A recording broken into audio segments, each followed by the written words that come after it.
അപ്പോൾ നമ്മൾ ഇന്ന് ചർച്ച ചെയ്യാൻ പോകുന്നത് ആദില നൂറ. ഇവർക്കുള്ള 8ന്റെ ഒരു റീപ്ലൈ ആണ് ഞാൻ കൊടുക്കാൻ പോകുന്നത്.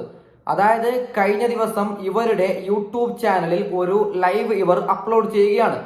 1 മണിക്കൂറോളം ദൈർഘ്യമുള്ള ലൈവിൽ 1 സെക്കൻഡ് മുതൽ അവസാനത്തെ മണിക്കൂർ വരെ ഇവർ മുസ്ലിമീങ്ങളെ നല്ല രീതിയിൽ താഴ്ത്തി പറയുകയാണ്.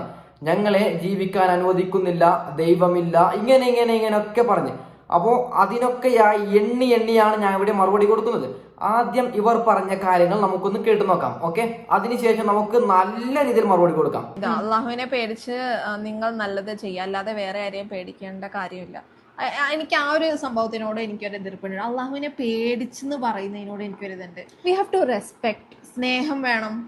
മതം എന്ന് പറയുന്നത് സമാധാന സ്നേഹമൊക്കെ അല്ലേ, അങ്ങനെയല്ലേ പറയുന്നത്? പേടിച്ചിട്ടാണോ? We shouldn't be a slave.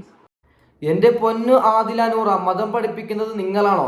അതായത് നിങ്ങൾ പറയുന്നത് മതം എന്ന് പറയുന്ന ഒരു സമാധാനമാണ്. ഓക്കെ, റൈറ്റാണ്, 100% ശരിയാണ്.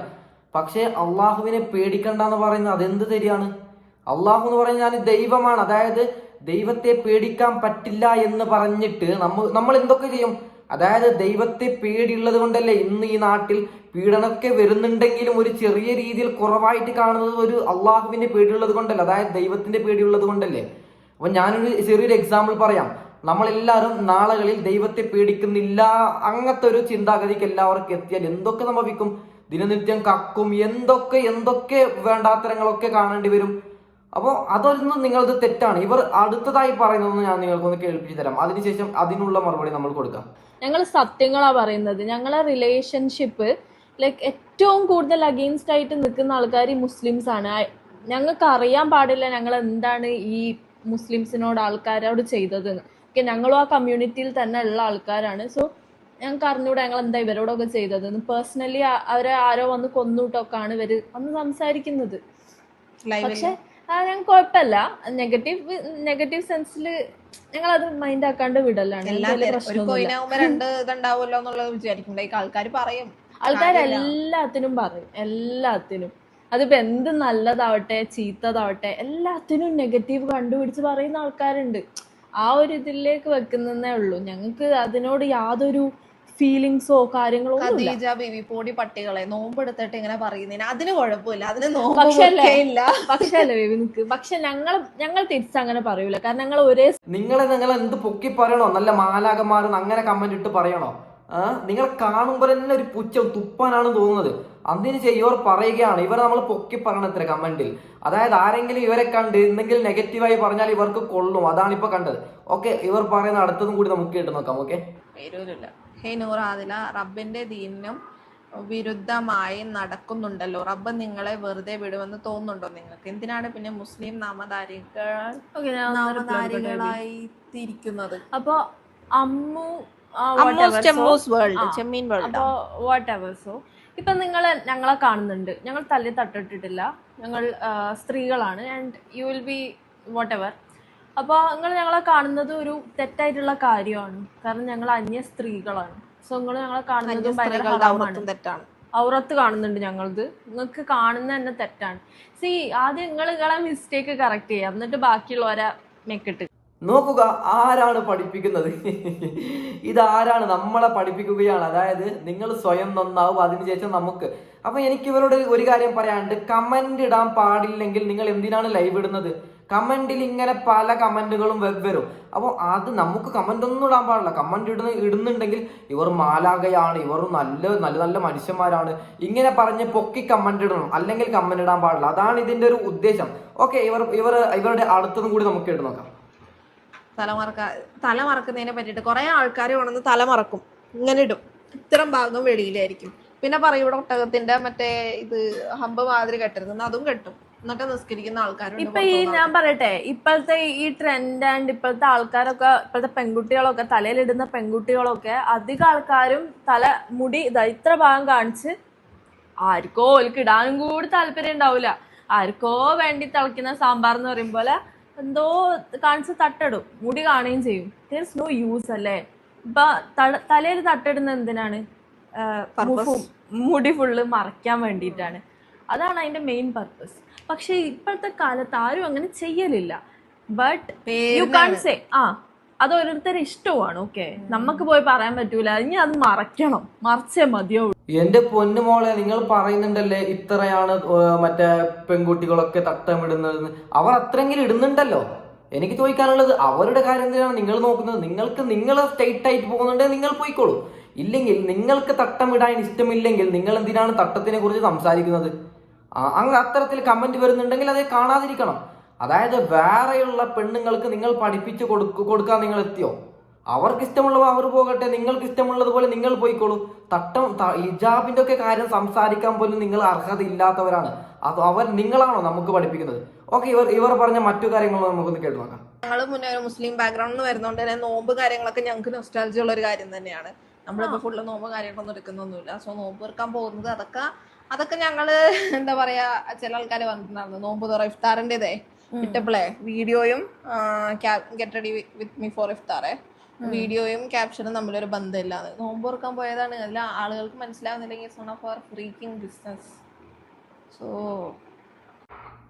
എടാ പൊന്നു മക്കളെ, എനിക്ക് നിങ്ങളോട് നല്ല തെറി വിളിക്കണമെന്നുണ്ട്. പക്ഷെ ഞാൻ നോമ്പ് എടുത്തത് കൊണ്ടാണ് ഞാൻ ഇങ്ങനെ പൊന്നു മക്കളെ എന്നൊക്കെ വിളിക്കുന്നത്. നോമ്പ് തുറക്കുന്നത് നോമ്പ് പിടിച്ചവർക്കാണ്. അതായത് കഴിഞ്ഞ ദിവസം നമ്മുടെ വിജയ് ഒരു ഇഫ്താർ പാർട്ടി സംഭവിച്ചു. വിജയ് അടക്കം നമുക്ക് റെസ്പെക്ട് തരാൻ വേണ്ടിയിട്ട്, അതായത് നോമ്പടക്കം പിടിച്ചു എന്നാണ് ന്യൂസിൽ വരുന്നത്. ഇവിടെ ഈ തീട്ടങ്ങൾ അസ്തഗ്ഫിറുല്ലാഹ്, ഞാനൊന്നും പറയുന്നില്ല. ഇവർ എന്താണ് ചെയ്തത്? അതായത് നോമ്പൊന്നും പിടിക്കാതെ നോമ്പ് മുറിക്കാൻ പോയാൽ ആരെങ്കിലും കമന്റിൽ ട്രോളൂലേ? അതായത് ഇവർ ഇഫ്താർ പാർട്ടിന്റെ എന്തോന്ന് കമന്റ് പോസ്റ്റ് ചെയ്തല്ലോ, അതിന് താഴെ നല്ല രീതിയിൽ കമന്റ് വന്നു. അതാണ് ഇപ്പൊ പറഞ്ഞത്. ഇപ്പോഴത്തെ കിസ് അങ്ങനെ, അല്ലെങ്കിൽ മാരേജിന് മുന്നുള്ള കിസ്സായിരുന്നു. ഓക്കെ, ഇതിനൊക്കെ നമ്മൾ സപ്പോർട്ട് ചെയ്യണം. അതാണ് മുസ്ലിമീങ്ങളും എല്ലാവരും ഇതിനെ സപ്പോർട്ട് ചെയ്യണം. ഇല്ലെങ്കിൽ അതാണ് നേരത്തെ അവൾ പറഞ്ഞത്, ഞങ്ങൾക്ക് മുസ്ലിമീങ്ങൾ ആരും ഞങ്ങളെ സപ്പോർട്ട് ചെയ്യുന്നില്ല. ഈ കിസ് ചെയ്യുന്ന പരിപാടിക്കൊക്കെ നമ്മൾ സപ്പോർട്ട് ചെയ്താൽ യുവന്മാർക്ക് നല്ല ഹാപ്പി ആവും. ഓക്കെ, ഒന്നും കൂടി ഒരു കിസ്സും കൂടി കൊടുത്തോളൂ എന്ന് പറഞ്ഞാലാണ് യുവന്മാർക്ക് ഒരു ഹാപ്പി ആകുന്നത്. അതായത് മുസ്ലിമീങ്ങൾ സപ്പോർട്ട് ചെയ്യുന്നില്ല, കിസ് ഒന്നും കൂടി കൊടുത്തോ മോളെ എന്ന് പറയുന്നില്ല. അതാണ് പ്രശ്നം. അതാണ് മുസ്ലിമീങ്ങളോടുള്ള ഒരു കടികൾക്ക്. ഓക്കെ, നിങ്ങളടിച്ചു പിരിയാൻ സാധ്യതയുണ്ട്. കുറച്ച് നാൾ കഴിയുമ്പോൾ അത് സംഭവിക്കും. 10 വർഷമാണോ? എന്തായാലും ഇപ്പോൾ സന്തോഷമായിട്ട് ജീവിക്കും.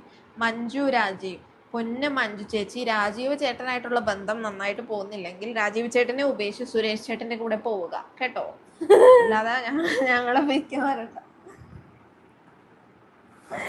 ഇതിലെന്നെ ഈ ഒരു പറച്ചൽ തന്നെ ഒന്നുണ്ട്. അതായത് നൂറ പറയുന്നുണ്ട്, മഞ്ജു ചേച്ചി അതായത് മഞ്ജു ചേച്ചിയുടെ ഹസ്ബൻഡിന്റെ കൂടെ നിങ്ങൾക്ക് പൊരുത്തപ്പെടാൻ പറ്റുന്നില്ലെങ്കിൽ വേറെ അടുത്തന്റെ കൂടെ പോകും. അപ്പോൾ ഇതിലെന്നെ പറയുന്നുണ്ട്, അതായത് എനിക്ക് ആദിലയോ ഞാനുമായിട്ടുള്ള ശാരീരിക ബന്ധം കുറച്ച് കഴിയുമ്പോൾ വെടിയുമ്പോൾ ഞാൻ വേറെ അടുത്തന്റെ കൂടെ പോകും. ഇതിൽ പറയാതെ പറയുന്നുണ്ട്. കൂടിപ്പോയാൽ 1 വർഷം, അത്ര തന്നെയാണ്. അത്ര തന്നെ അവർക്ക് പിടിച്ചു നിൽക്കാൻ പറ്റും. അതിനുശേഷം നമ്മൾ കാണാം. ഓക്കെ, അടുത്തൊന്നും കൂടി കേട്ട് നോക്കാം. ചേച്ചിയുടെ ഡ്രസ് ഒന്ന് താഴ്ത്തോ. ആഷിഫ് മോനെ, ആഷിഫേ റമദാൻ മാസമല്ലേ, മോന്റെ ഉമ്മാനോട് പോയി ചോദിക്കും. മുലകൂടെ മാറിയിട്ടില്ലെങ്കിൽ ഒന്നും കൂടെ പോയി മുല കുടിക്കും. നോമ്പ് ഓർക്കട്ടാ. എന്നിട്ട് ഉമ്മാനോട് പെങ്ങന്മാരോട് ഒക്കെ പോയി ചോദിക്കും. ഇത് ആസിഫിന്റെതാണ് തെറ്റെന്ന് എനിക്ക് തോന്നുന്നത്. അതായത് ഇത്തരത്തിലുള്ള കമന്റ് ഒരിക്കലും ഇടാൻ പാടില്ല. അതായത് ആസിഫ് ചോദിക്കുന്നുണ്ട് ഒന്ന് താഴ്ത്തി തരുമെന്നല്ല, അതൊക്കെ മണ്ടത്തരാണ് ആസിഫെ. ഓക്കെ, നിങ്ങൾ മലപ്പുറത്തേക്ക് ഒരു സബ്സ്ക്രൈബറാണ് കാണാനായിരുന്നു. നമ്മള് മലപ്പുറത്തേക്ക് ഈ അടുത്ത് ഇല്ല കേട്ടോ. പക്ഷെ അത് മലപ്പുറം നമ്മൾ പോണെന്ന് വിചാരിച്ചിരുന്നു അല്ലേ. മലപ്പുറത്തേക്ക് പോയാൽ കല്ലെടുത്ത് ചിലപ്പോൾ എറിയും. അതുകൊണ്ട് സത്യം പറഞ്ഞാൽ പോവല്ലേ. ഓക്കെ, കല്ലെടുത്ത് എറിയാനായിട്ടുണ്ടാവും ചിലപ്പോൾ മലപ്പുറത്തേക്ക് വിളിക്കുന്നത്. നോമ്പ് പിടിക്കാത്തത് എന്താണ്? എനിക്കെന്തായാലും നോമ്പ് പിടിക്കാൻ പറ്റൂല. എനിക്കെന്തായാലും നോമ്പ് പിടിക്കാൻ പറ്റൂല. നിന്റെ അതിന് വായിലൊന്നും വരുന്നില്ല. അതായത് ഓക്കെ, അടുത്തും കൂടി നോക്കാം. നമുക്ക് പറഞ്ഞാൽ കുറച്ച് ഓവറായി.